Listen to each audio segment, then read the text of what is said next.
Bien-aimés dans le Christ, que la grâce de Jésus-Christ notre Seigneur, l'amour de Dieu le Père et la puissance du Saint-Esprit descendent maintenant sur nous pour nous aider à méditer cette parole afin qu'elle puisse porter du fruit dans notre vie pour la plus grande gloire de Dieu et le salut de nos âmes. En ce 23e dimanche du temps ordinaire, j'aimerais méditer avec vous l'évangile de Jésus-Christ selon saint Marc, au chapitre 7, du verset 31 au verset 37. En ce temps-là, Jésus quitta le territoire de Tyr. Passant par Sidon, il prit la direction de la mer de Galilée et alla en plein territoire de la Décapole. Des gens lui amènent un sourd qui avait aussi de la difficulté à parler et supplie Jésus de poser la main sur lui.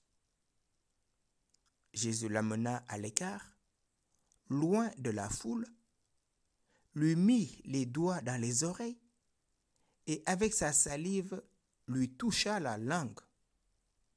Puis, les yeux levés au ciel, il soupira et lui dit « Ephata », c'est-à-dire « ouvre-toi ». Ses oreilles s'ouvrirent, sa langue se délia et il parlait correctement. Alors, Jésus leur ordonna de ne rien dire à personne. Mais plus il leur donnait cet ordre, plus ceux-ci le proclamaient. Extrêmement frappé, il disait « Il a bien fait toutes choses. Il fait entendre les sourds et parler les muets. » Bien-aimés dans le Christ, Jésus se rend en territoire païen. Et voilà, on lui amène un homme qui est sourd et qui a des difficultés à parler. On le prie de poser la main sur lui. Alors Jésus amène l'infirme à l'écart, loin de la foule, et il fait sur lui le geste habituel que faisaient les guérisseurs. Mais il y a quelque chose qui différencie de Jésus et de ses guérisseurs. Il lui mit les doigts dans les oreilles et prenant de la salive, lui toucha la langue. Le sens que Jésus donne à ces gestes diffère parce que Jésus va lever les yeux au ciel. Il soupira et lui dit « Ephata », c'est-à-dire « ouvre-toi ». Le fait de lever les yeux au ciel est sans doute sa référence au Père. Jésus ne fait rien qui ne vient du Père. Son pouvoir de guérison, il l'a reçu du Père. Tout pouvoir m'a été donné par mon Père. Il met les doigts dans les oreilles de cet homme et il lui demande de s'ouvrir. Ephata, ouvre-toi. Ses oreilles s'ouvrirent, sa langue se délia et il parlait correctement. Oui, frères et sœurs, une fois de plus, on voit la puissance de Jésus. Il ouvre les oreilles de cet homme et sa langue peut publier maintenant les merveilles de Dieu. Or, Jésus leur donne une consigne stricte de silence. Alors Jésus leur ordonna de ne rien dire à personne. Mais plus il leur donnait cet ordre, plus ceux-ci le proclamaient. Extrêmement frappé, il disait « Il a bien fait toutes choses.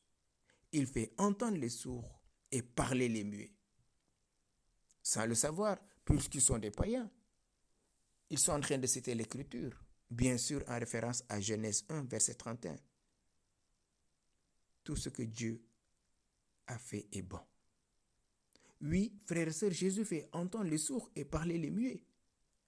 Cela est un rappel des promesses d'Isaïe pour l'ère de bonheur qui s'ouvrira au moment de la venue du Messie. Alors s'ouvriront les yeux des aveugles et les oreilles des sourds. Alors le boiteux bondira comme un cerf et la bouche du muet y écrira de joie. Isaïe 35, versets 5 à 6. Les promesses messianiques sont donc pour tout juif, juifs et païens. Et curieusement, ce sont les païens apparemment qui en déchiffrent le mieux le signe. Rappelez-vous, dimanche dernier, quand Jésus était là avec ses disciples, qui mangeaient avec les mains non lavées, ils étaient scandalisés. Jésus est venu, frères et sœurs, pour faire entendre des sourds que nous sommes, pour faire parler les muets que nous sommes. Parfois, à cause des circonstances de la vie, nous avons peur, peur de témoigner. Nous avons même peur d'écouter la parole de Dieu. Parce que il y a des choses que nous ne sommes pas prêts à entendre de la part de Dieu. Et Jésus avait dit aux Juifs, Isaïe a bien prophétisé à votre sujet. Ce peuple a le cœur loin de moi. Ce peuple m'honore des lèvres, mais son cœur est loin de moi. Et c'est ce que Jésus dira à ses disciples à la multiplication des pains.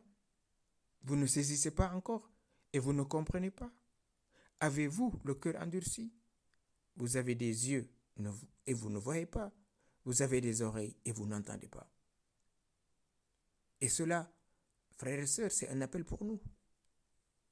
Cette surdité et cet aveuglement subsisteront jusqu'après la résurrection de Jésus, ce qu'il reprochera aux disciples, leur incrédulité face à ce qu'ils l'ont vu ressusciter.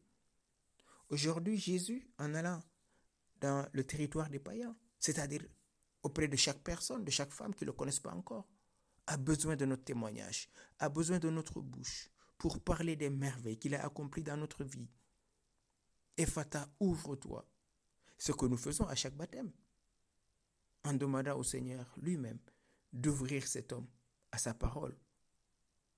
Ouvre-nous, Seigneur, à ta parole, afin de proclamer ta louange. Que plus rien ne nous arrête. C'est ce que nous disons chaque matin, en commençant l'office des laudes. Seigneur, ouvre mes lèvres, et ma bouche publiera ta louange. Le psaume 50 ou 51, verset 17. Tout autant cette phrase nous ouvre, nous dispose à parler de Dieu. Notre bouche doit publier les merveilles de Dieu. Sinon, frères et sœurs, nous pouvons rester des muets. Or, il est dit dans Isaïe, la bouche du bec criera de joie.